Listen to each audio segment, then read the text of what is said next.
ये expert detectives के part 2 में आपका एक बार फिर से स्वागत है प्यारे बच्चों।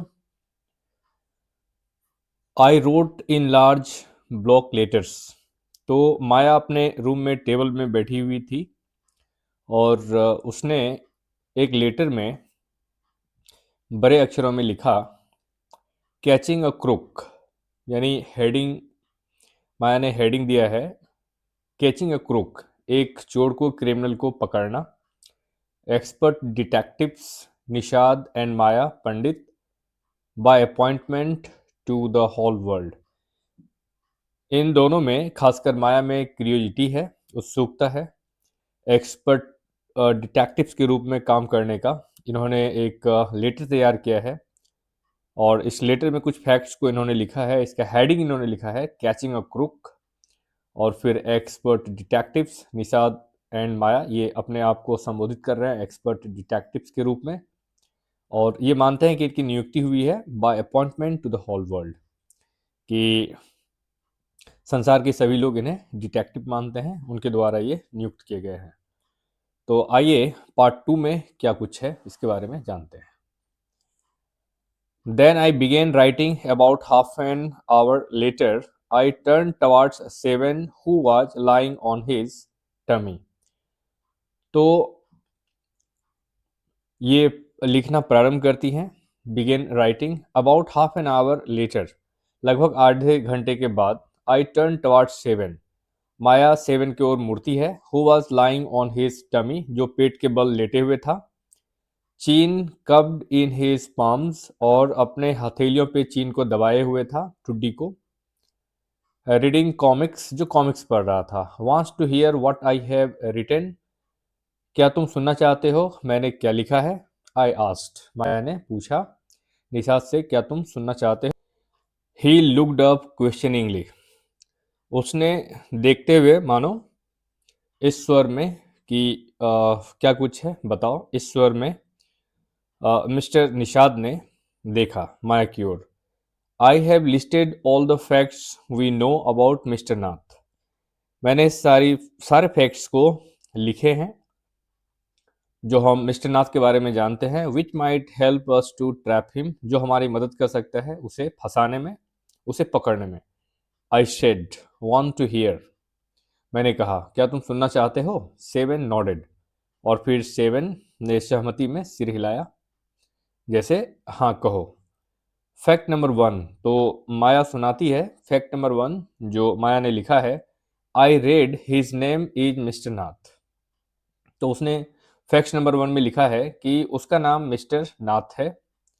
We must discover his first name, हमें उसका पहला नाम डिस्कवर करने चाहिए, ढूंढने चाहिए कि उसका मेन नाम या उसका फर्स्ट नाम क्या है मिस्टर नाथ का। Do you think that's his real name Maya, तो मिस्टर निषाद कहता है, निषाद आस्ट, निषाद ने पूछा कि क्या तुम्हें लगता है कि उसका यह उसका रियल नाम है। Maya probably not, I said, तो माया सहमति में सिर हिलाती है, शायद नहीं। Most crooks have an alias, अधिकांश जो क्रूक्स होते हैं, जो क्रिमिनल्स होते हैं, उनके एलियस नेम होते हैं, मतलब उनके एक्स्ट्रा नाम होते हैं। एलियस यानी उर्फ। Yes. I added a big question mark after Nath, तो एक क्वेश्चन सा, प्रश्न सा खड़ा हो जाता है यहाँ पे। I added a big question mark after Nath. Fact number 2, और दूसरा फैक्ट जो माया ने लिखा था, आई रेड ऑन, और माया पढ़कर बता रही है। The tenants at Shankar house से ही इज मैड, तो जो टेनेंट्स हैं, टेनेंट्स का मीनिंग होता है किराएदार, तो जो किराएदार मिस्टर शंकर के घर में, चूंकि मिस्टर शंकर के घर में और भी टेनेंट्स रहते थे, तो जो टेनेंट्स हैं शंकर हाउस में, यहीं पे वो मिस्टर नाथ भी रहते हैं, तो बाकी के किराएदार वो बताते हैं ही इज मैड, वे लोग उसे पागल मानते हैं। स्ट्रेंज एंड अनफ्रेंडली, उसे अजनबी मानते हैं और अमित्रवत मानते हैं, जिससे दोस्ती नहीं की जा सकती है, उसको अनफ्रेंडली कहते हैं। शायद इनके नेचर से वो लोग अवगत नहीं हैं और उन्हें अनफ्रेंडली मानते हैं। नंबर 3 जो फैक्ट्स माया ने लिखे हैं, he doesn't talk to anyone and is mannerless. तो फैक्ट नंबर 3 में माया बताती है कि वो किसी से बातचीत नहीं करता एंड इज मैनरलेस, और उसका कोई मैनर नहीं है, चाल चरित्र ठीक नहीं है। But he did talk to us, लेकिन उसने तो हम लोगों से बात किया, Maya. And mama says he is very polite.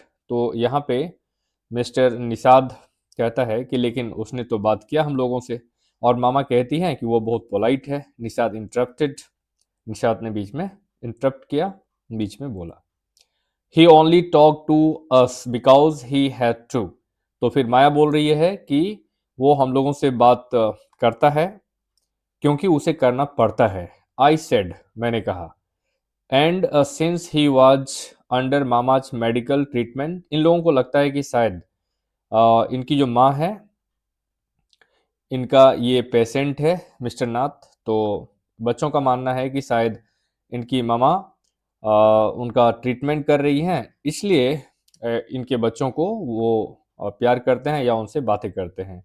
He had to be polite, इसलिए शायद उन्हें नम्र होना पड़ता है इन बच्चों के सामने में, क्योंकि उनकी मामा उनका इलाज करते हैं। Fact number 4, he doesn't receive any letters. और फैक्ट नंबर 4 जो माया ने लिखा है वो ये है कि वो कोई लेटर भी प्राप्त नहीं करता है, उसे कोई लेटर भी नहीं मिलता है। सेवन नॉडेड, तो सेवन इस बात पे सहमत होता है। और फैक्ट नंबर 5 जो फिर माया ने लिखा है, he has been living in room 10 of Shankar house. तो रूम नंबर 10 में मिस्टर नाथ रहते हैं, शंकर हाउस के रूम नंबर 10 में। For more than a year, एक वर्ष से ज़्यादा समय से। आई कंटिन्यूड, और फिर ये बोलते हुए और भी आगे जारी रखती है माया। नंबर 6 में फैक्ट बताती है Maya, he doesn't work and sits in his room all day, कि वो कोई काम नहीं करता और दिन भर अपने रूम में बैठा रहता है। और फैक्ट नंबर 7 जो माया ने लिखा है, the kids in Shankar's house and even some of the grown ups are scared of him. तो मिस्टर शंकर के हाउस में जो ग्रोन अप्स हैं, छोटे बच्चे हैं, वो सभी इनसे डरे हुए हैं। और फिर fact number 8, he has no visitors except for a spectacled fair fat man who visits him on Sundays.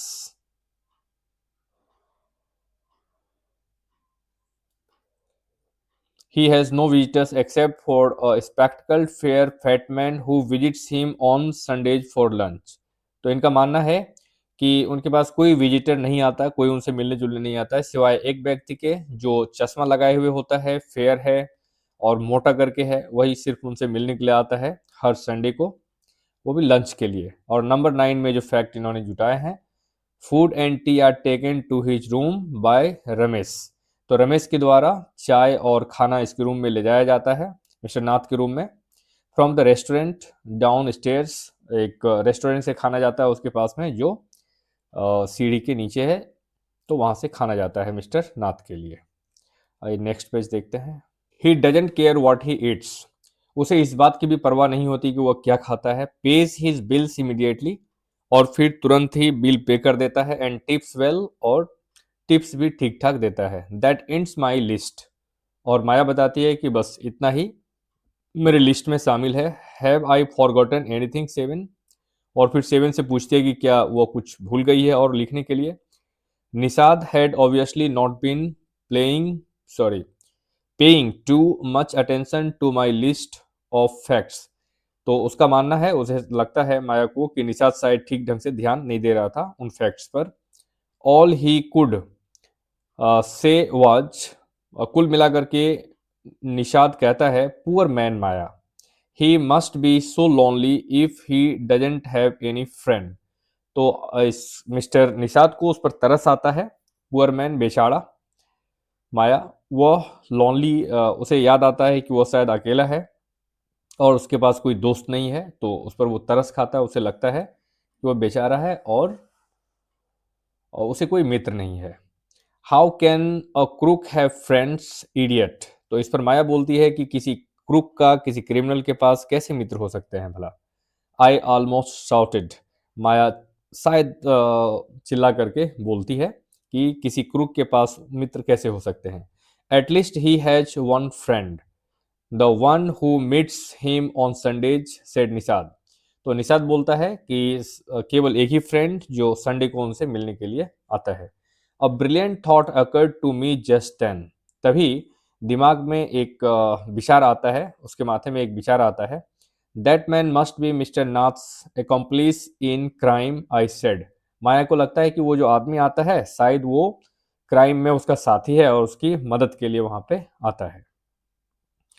I said, maybe he keeps all the loot and he comes now and then to give part of it to his partner. तो माया को लगता है कि शायद वो इसलिए आता है कि जो लूट का माल है और मिस्टर नाथ का जो शेयर है वो उसे पहुंचाने के लिए आता है। यत्र तत्र आता रहता है।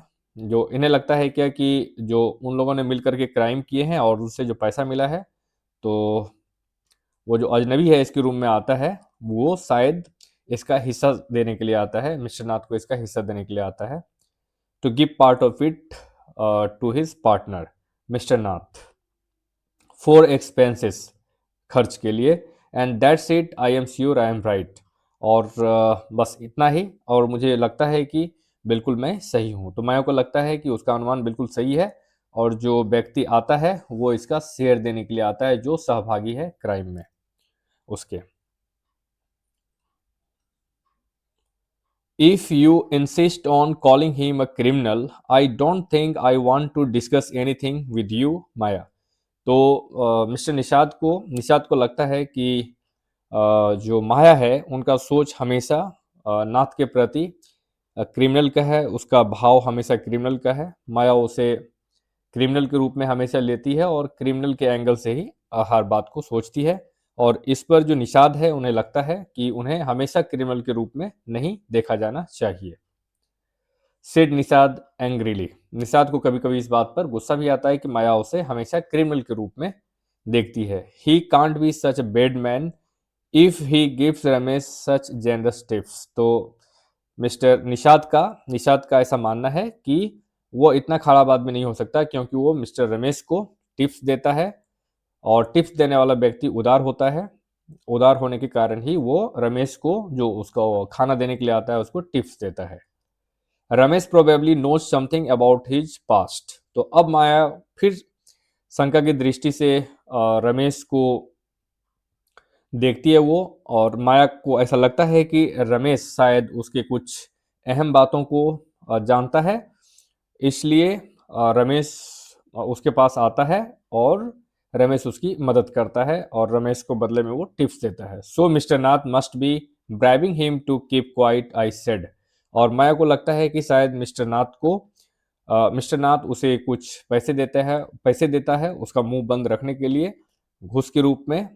तो शायद इनको ऐसा लग रहा है कि मिस्टर रमेश जो है इनके पास इसलिए आता है कि वो मिस्टर नाथ के कुछ रहस्यों को जानता है, और इसलिए मिस्टर नाथ उसको घूस के रूप में टिप्स जो वो देता है एक्चुअली, तो इन्हें लगता है क्या कि वो घूस देता है मिस्टर रमेश को ताकि वो अपना मुंह बंद रखे। Nishad glared at me Nishad glared at me with his arms tightly crossed across his chest.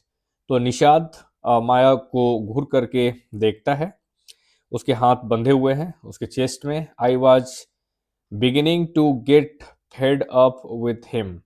और इनको लग रहा है कि इनको उबाऊपन सा फील हो रहा है निषाद को। How can we make any progress with our investigations if you take that attitude seven.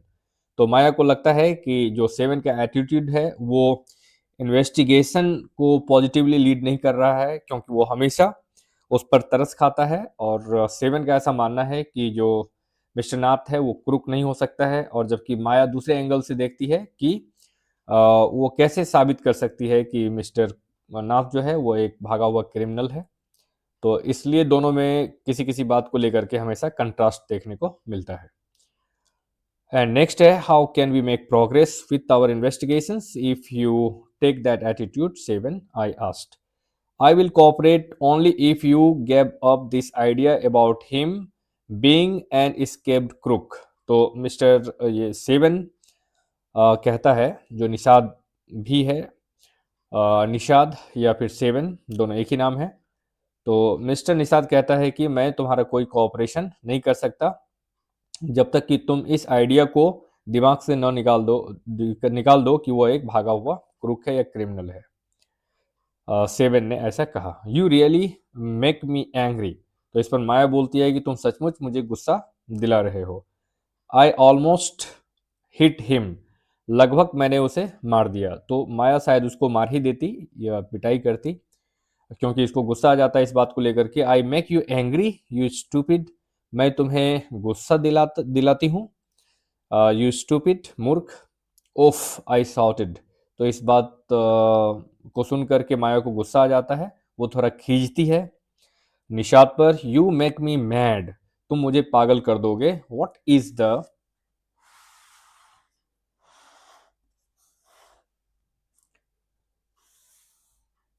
is the point of all these inquiries if he is not a crook?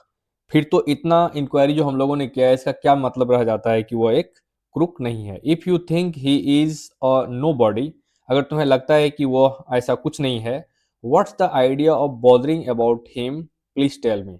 तो फिर उन पर दोषारोपण करने का फिर क्या मतलब है, मुझे बताओ। Nishad looked thoughtful. फिर निषाद इस बात को लेकर के विचार करने लग जाता है। Thoughtful. I would like to find out why he is so thin and why he is so lonely. मैं पता करना चाहूँगा कि वह इतना दुबला पतला क्यों है और वो अकेला क्यों रहता है। I want to know why he doesn't have any friends and lives alone. और मैं पता करना चाहूँगा कि वो अकेला क्यों रहता है, क्यों उसका कोई दोस्त मित्र नहीं है। Try to understand Seven, I told him. तो माया कहती है समझने का कोशिश करो। Seven, if he has lived in Shankar's house for a year, अगर वो एक वर्ष शंकर के घर में रह चुका है, and hasn't made a single friend, और उसका अब तक कोई मित्र दोस्त नहीं है, देयर इज समथिंग रॉन्ग। तो इसका मतलब है कि कुछ ना कुछ गलत जरूर है।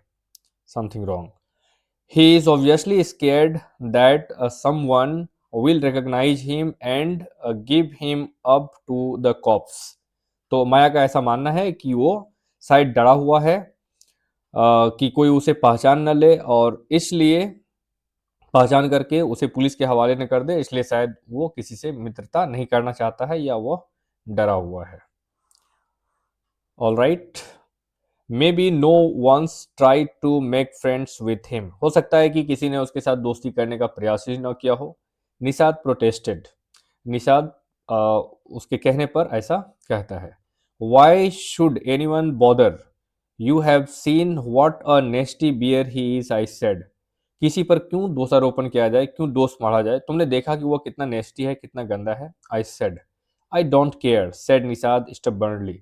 तो फिर निषाद कहता है कि मुझे कोई फर्क नहीं पड़ता कि वो कैसा है। I don't care, said Nishad stubbornly. I like him and I am going to try and be his friend. तो निषाद कहता है कि मैं उन्हें पसंद करता हूं और मैं जा रहा हूं, मैं उसका दोस्त बनने का प्रयास करता हूं। फ्रेंड्स विद अ क्रूक, हा, यू आर क्रेजी। तो इस पर माया कहती है कि तो क्या तुम पागल हो गए हो, और तुम उसका दोस्त बनना चाहते हो। सेवन, आई सेड। माया बोलती है कि तुम उसका दोस्त बनना चाहते हो। तो इसे हैरानी होती है माया को, क्योंकि निषाद हमेशा उसे एक बेचारा के दृष्टिकोण से देखता है, और उसे नहीं लगता है कि वो कोई भागा हुआ क्रिमिनल है। उसे लगता है कि वो एक गरीब आदमी है। उसे लगता है कि वो भूखा है, इसलिए शायद दुबला पतला है।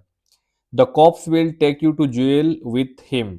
पुलिस तुम्हें उनके साथ जेल लेकर के जाएगा। तो माया डर रही है कि उसे दोस्ती करेगा यदि निषाद, तो पुलिस हो सकता है कि चूंकि शुरू से माया का मानना है कि वो एक क्रिमिनल है, तो उसे लगता है कि अगर निषाद उससे दोस्ती करता है तो पुलिस उसके साथ साथ निषाद को भी पकड़ कर ले जाएगी। Do you want that to happen, क्या तुम चाहते हो कि ऐसा हो, यू इडियट। तो माया गुस्सा करके कहती है क्या तुम ऐसा चाहते हो कि पुलिस तुम्हें पकड़ करके लेके जाए, तुम उससे दोस्ती करना चाहते हो, इडियट मूर्ख। Nishad merely glared at me, तो निषाद इस पर घूर करके देखता है and quietly walked out of the room, और फिर वो अपने रूम से बाहर चले जाता है। शायद वो अब मिस्टर नाथ के पास जाएगा और उनसे दोस्ती करेगा, जैसा कि उन्होंने अभी कहा। My theories seem to have made no impression on him at all, और माया को लगता है कि इन्होंने जो भी फैक्ट्स जुटाए थे, जो भी थियरीज इनके पास था, इन थियरीज का उन पर कोई प्रभाव नहीं पड़ा, इन थियरीज का उस पर कोई खास तवज्जो मिस्टर निषाद ने नहीं दिया। और बस यहाँ तक में कहानी ख़त्म होती है। तो प्यारे बच्चों, इस कहानी को लिखा गया है श्राद्धा द्विवेदी के द्वारा। तो ये कहानी आपको कैसा लगा, कमेंट पर लिख करके मुझे ज़रूर बताएं, और फिर मैं इसी तरह से आपके सामने वीडियो लाऊंगा। आपको वीडियो अच्छी लगी हो तो इसे लाइक कीजिए, अगर आप चैनल पर नए हैं तो इसे सब्सक्राइब कीजिए, और मिलते हैं फिर नेक्स्ट वीडियो में। वीडियो देखने के लिए धन्यवाद। Thank you very much.